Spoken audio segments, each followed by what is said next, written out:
Dans le silence de l'obscurité, avant même que le monde ne prenne forme, il y avait une absence, une toile vierge en attente de l'orage qui transforme. Et puis, comme un premier souffle, la couleur est née, vibrant éclat de lumière. Elle a peint le ciel d'azur, les champs d'émeraude, réveillant la terre entière. Comment vous expliquer la portée de ces nuances infinies? Elles sont le langage de l'âme, le cri du cœur, les échos de nos vies. Si la couleur des liens peut virer du chaud au froid en un éclair, notre lien avec la couleur, lui, reste un phare, une constante dans l'univers. Les couleurs, elles parlent sans mots, racontent des histoires sans fin. Elles sont l'horizon qui s'embrase, le doux pourpre d'un matin.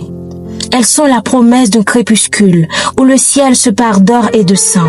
Une toile où chaque jour la nature dessine ses sentiments. La couleur affecte notre bien-être, notre comportement, et ainsi est déterminant pour comment nous nous sentons. Elle nous stimule, nous apaise et agit sur nos émotions.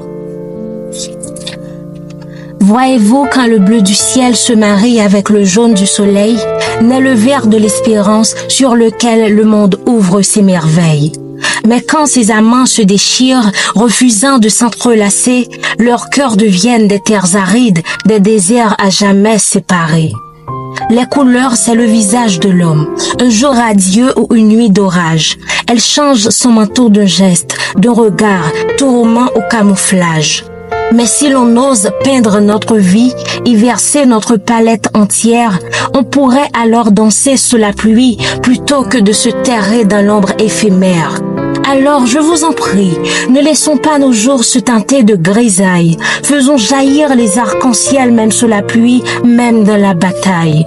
Car dans ce grand tableau qu'est la vie, chaque couleur a sa place, chaque couleur a son dire. Elles sont le souffle, la flamme, l'écho de nos rires.